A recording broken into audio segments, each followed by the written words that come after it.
Okay, so with the majority of us being young drivers, we want a, reliable form of transportation, right? Yeah. Okay. So why not get a hybrid car? Expensive. I'll talk about along with driving comes the price of gas, and with a regular car, you might have problems with your car, such as the engine. I'm not saying like a hybrid car can't do that. Like you're gonna have problems, but with a hybrid car, it's more resourceful in a way, and it can reduce those issues. I'm pretty sure you guys have all seen what a hybrid car looks like. There's just some types, models of hybrid cars. So it has like a more like distinct look to it than regular cars. And with hybrid cars, like when you're there's like a speed limit of like, I think it's 40 to 45, where like when you're going above that, your actual gas engine is used, but then when you go beneath it, you use your electric engine, because the hybrid has two engines. That sounds different from regular cars. And so yeah, so those are the different kinds of hybrid cars. My uncle actually has one, and he's like obsessed with it. He's like a go green kind of person, and like he's like trying to get like family members trying to like buy one, or you guys should get one. I'm like, no, I don't want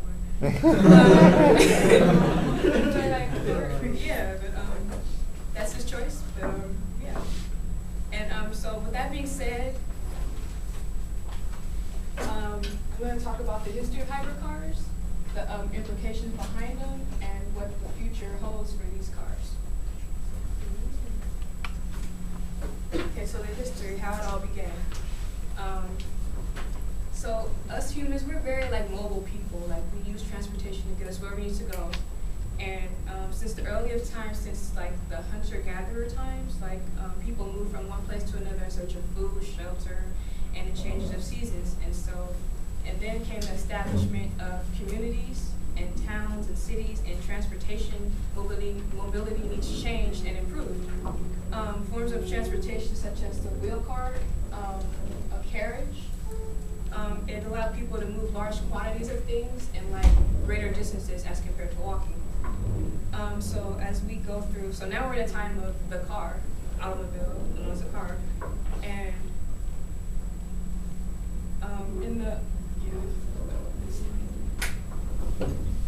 so now we know about the car, and this guy in this picture, Robert Anderson, in the article, Walter Dill's article, Going Green with Electric Vehicles, Robert Anderson was one of the first noted people to actually design a hybrid car in Scotland. This was in the 1800s, so it's like the first noted one. And historians people have tried to, like, I guess, steal his idea about the hybrid car. And so, like, back then people were, or whatever. And so he's still noted as, like, one of the first people to make a hybrid car. During the 1840s, Robert Anderson, who was in Scotland, and a guy named Thomas Davenport, who was in America, they got together and made practical hybrid cars together.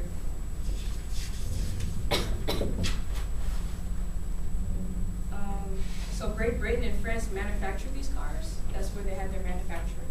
And America was a bit slow in getting into the world of transportation and hybrid cars. But by the late 1890s, mechanics and inventors began manufacturing these cars. So the highlight of the hybrid cars was in 1899 to 1900, which is like a short span, but that was the highlight of when these cars were selling. And also in this time, and also all other kind of vehicles, so such as other forms of transportation. Like they outsold all of them. But however, a person named Henry Ford, I'm sure you guys know about, the discovery of oil. It made manufacturing cars require gasoline possible. So saying like when people discovered gas, like it kind of like sparked his interest to like make a car, the car. the sales of hybrid cars started to go down.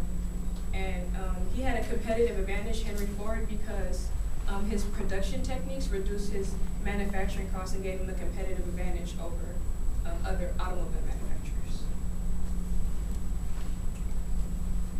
Now I'm going to talk about the implications behind the hybrid car. So particularly California in particular is like more interested in hybrid cars. In the article, why are Californians interested in hybrid cars by Mana S.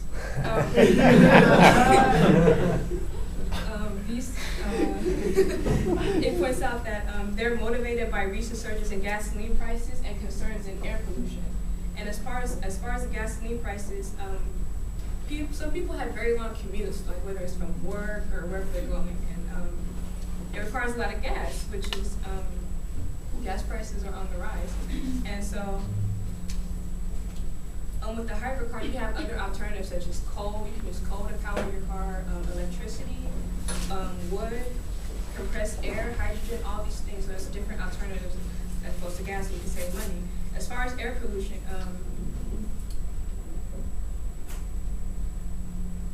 California is seen as a sort of like state where like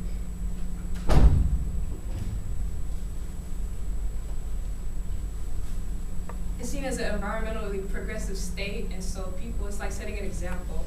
And so with like a regular car, you just,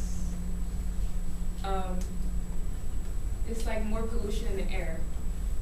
And so hybrids in the future,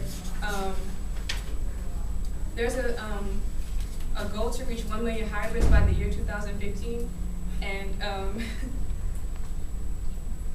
there's like the new models, the Nissan Leaf and the Chevy Volt. These are like, the main goal is to try to use plug-in cars that just use solely like one engine, like electric, so no gas. So you just use that and plug it in. And but there's areas of doubt because it's the supply, demand, and the cost.